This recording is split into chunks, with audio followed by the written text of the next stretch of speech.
Itigil din na pakikinig sa mga lumang MP2 tips. 2026 na at ang record-breaking 7.12% dividend rate ay nagbago na ng laro. Maraming financial advisors ang nagpapamigay ng maling numbers dahil hindi nila alam ang rollover strategy na kailangan para sa 10 at 15-year goals. Kung ayaw mong masayang ang 10 taon ng pagkayod mo dahil lang sa maling computation, panoorin mo ito. Ibibigay ko ang 1 million MP2 goal, ang eksaktong roadmap na selyado, tax-free at garantisadong aabot sa finish line. Walang paligoy-ligoy. Ang video na to ay para sa kaalaman lamang, hindi personal na payong pinansyal. Affiliate products in the shelf below. Ka-invested, bago tayo dumiretso sa mga breakdown, kailangan mong maintindihan ang bigat ng balitang ito. Ang 7.12% dividend rate ng Pag-ibig ngayong 2026 ay hindi lang basta numero. Ito ay isang record-breaking performance na bihirang mangyari sa mga low-risk investments sa Pilipinas. Pero ang malaking tanong, alam mo ba kung paano ito pagtatrabahuhin ng tama para sa iyo? O baka naman nakikiuso ka lang ng walang malinaw na plano? Maraming financial gurus o influencers ang nagbibigay sa inyo ng mga estimate o approximation lamang. Pero sa The Brown Investor, alam nyo na ang bawat sentimo ay mahalaga. Sa MP2, ang maling akala ay katumbas ng libo-libong pisong nawala sa bulsa mo.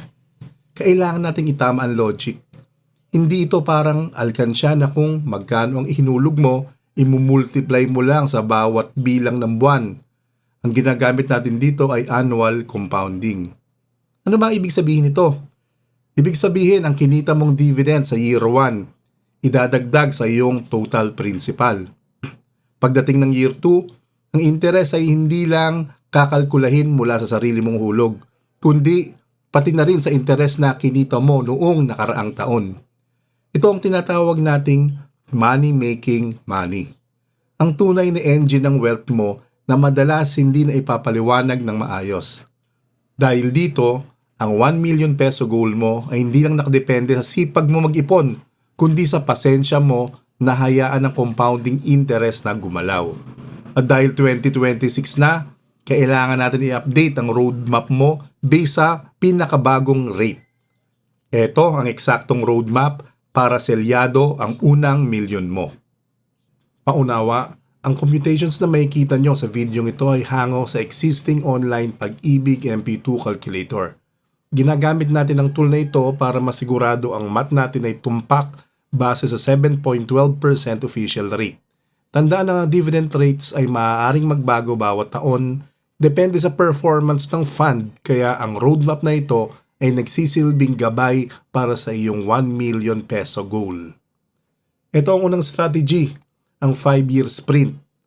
Para ito sa mga ka-invested nating may malakas na cash flow, mga OFWs na nasa peak ng kanilang kontrata, o mga professionals na gusto makakita ng 1 million pesos na resulta sa loob lamang ng 5 taon. Sa strategy na ito, ang disiplina mo sa paghuhulog ng 14,000 pesos bawat buwan ang magsisilbing gasolina ng iyong investment. Paano ba ito gagana? Mula sa unang buwan hanggang sa ika-6 na buwan, magdideposito ka ng 14,000 pesos.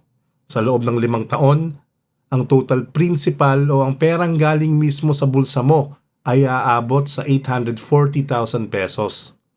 Pero dito papasok ang magic ng 7.12% compounding rate. Sa MP2, ang interest ay hindi lang kinakalkula sa dulo. Sa bawat taon na lumilipas, ang kinita mong dividends ay idinadagdag sa iyong balanse. Ibig sabihin, sa year 2, ang 7.12% ay hindi lang sa 14,000 pesos mo kinalkula, kundi pati na rin sa mga kinita mo noong year 1. Ang power ng compounding sa loob ng 5 taon. Pagkatapos ng iyong 5-year term, ito ang magiging resulta ng iyong math. Ang total principal o ang total ng ininvest mo, 840,000 pesos. Ang total interest or dividends na kinita mo, 165,789 pesos. At ang total maturity value, 1,400,000 5,789 pesos. Isipin mo ka-invested, mahigit 165,000 pesos ang nakuha mo ng libre. Ito ang perang hindi mo pinagpaguran, kundi ang pera mo mismo ang nagtrabaho para sa'yo habang natutulog ka o habang busy ka sa trabaho. At ang pinakamaganda rito, ang buong 1,005,789 pesos ay tax-free. Sa regular na bank savings, babawasan pa yan ng 20% final withholding tax. Pero sa MP2, ang buong 1,000,000 ay mapupunta sa bulsa mo ng walang bawas. Garantisado pa ng gobyerno ang iyong principal kaya kahit anong mangyari sa market, ang 840,000 pesos mo ay safe na safe. Pagdating ng ika-5 taon, handa na ang iyong maturity value.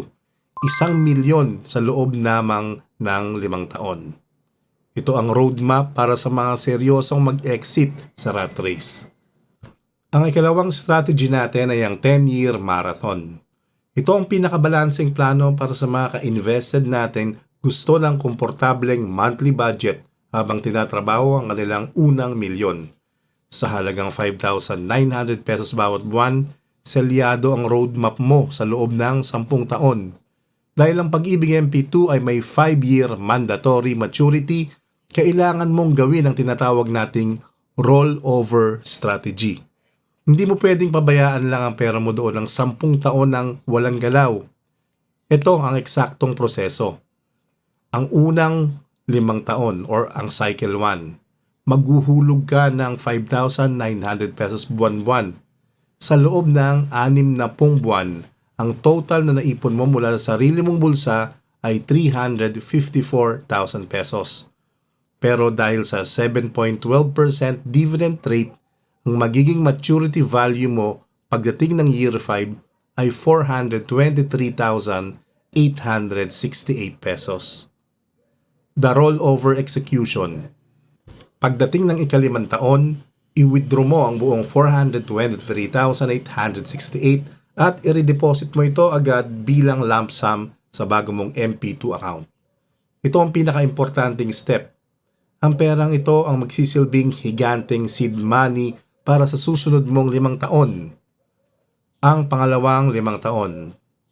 Magsisimula ang year 6 mo na mayroon ka ng 423,868 sa loob ng account. Habang pinagpapatuloy mo rin ang iyong 5,900 pesos monthly contribution. Dahil sa 7.12% dividend rate, ang 423,868 na in-roll over mo ay magsisimulang magtrabaho para sa iyo sa unang araw pa lang ng year 6. Sa loob lang ng 1 taon, ang seed money na ito ay kikita na agad ng mahigit 32,000 pesos na dividends kahit wala ka pang ibang ginagawa. Ang resulta pagkalipas ng 10 taon, total principal na galing sa'yo, 708,000. Total dividends ang kinita mo, 305,385. Ang final balance, 1,013,385 pesos.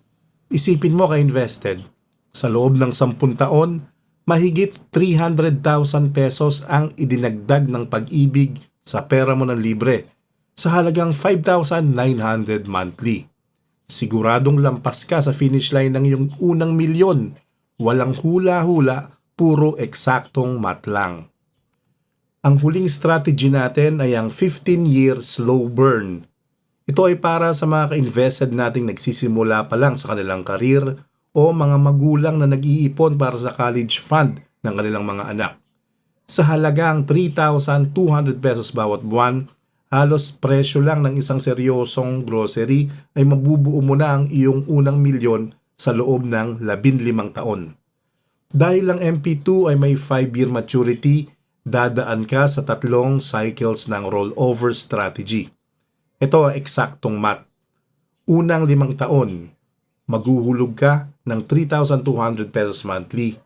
Pagdating ng ika-5 taon, ang total principal na naihulog mo, 192,000 pesos.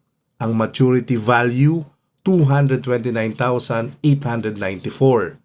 Dito mo i-execute ang unang rollover. Pangalawang 5 taon, i-redeposit mo ang buong 229,894 bilang lump sum at ituloy ang 3,200 pesos monthly. Dahil mas malaki na ang seed money mo, mas mabilis na ang pag-akyat ng dividends. Pagdating ng ika-10 taon, ang maturity value magiging 549,632 pesos. Dito mo i-execute ang ikalawang rollover. Pangatlong 5 taon. Sa huling yugto, ang iyong 549,632 pesos na seed money ay magtatrabaho ng husto kasama ang iyong 3,200 pesos monthly. Sa pagtatapos ng ika-15 taon, ang final balance mo ay magiging 1,000,000 pesos and 602 pesos. Ang total principal na nanggaling sa iyo, 576,000 pesos lang. Ang total dividends na kinita mo, 424,602 pesos. Ang percentage ng kinita, mahigit 42% ng iyong 1,000,000 pesos ay galing na sa dividends. Isipin mo mga ka-invested, halos kalahati ng iyong milyon ay hindi galing sa pagtatrabaho mo, kundi galing sa 7.12% compounding interest ng Pag-ibig MP2. Sa halagang 3,200 pesos monthly, napatunayan nating hindi mo kailangan ng malaking kapital para maging milyonaryo. Disiplina at mahabang pasensya lang ang kailangan. Walang hula-hula, puro eksaktong math lang. Pero kailangan maging tapat tayo, ka-invested. Ang roadmap na ito ay base sa senaryo na ang 7.12% dividend rate ay mananatili sa loob ng buong investment period. Pero paano kung sa susunod na taon ay bumaba ang rate sa 6% o 5%? Sa investment, ang historical performance ay hindi garantiya ng future results. Ang dividend rate ng Pag-ibig ay nakadepende sa net income ng fund bawat taon. Kung ang average rate sa loob ng 10 taon ay bumaba, ang 5,900 pesos mo ay posibleng maging 922,000 pesos na lang. Bitin pa rin sa 1,000,000 peso goal mo. Kaya ang payo ko, mag-over-invest ng kaunti. Imbis na 5,900 pesos, gawin mong 6,200 pesos. Ang extra 300 pesos monthly mo ang magsisilbing safety buffer. Kung manatiling mataas ang rate, lalampas ka sa 1,000,000. Pero kung bumaba man ang rate, ang buffer na ito ang magtatawid sa iyo sa finish line. Mas mabuti ng sobrang computation kaysa kulang at mabigo ka sa huli. Ka-invested, ang pagkakaiba ng ilang daang piso sa monthly contribution mo ang magdidesisyon kung magiging milyonaryo ka o halos milyonaryo lang. Huwag mong hayaang masayang ang pawis at pagod mo sa maling math. Kung gusto mong makuha ang digital copy ng roadmap na ito, i-comment mo lang ang Roadmap 2026 sa baba. Huwag kalimutan i-like ang video na ito at mag-subscribe para sa mas marami pang straight-talking financial advice. Ito pa rin ang The Brown Investor. Laging tandaan, ang tamang impormasyon ang pinakamalakas mong investment. Kita-kits sa susunod na video.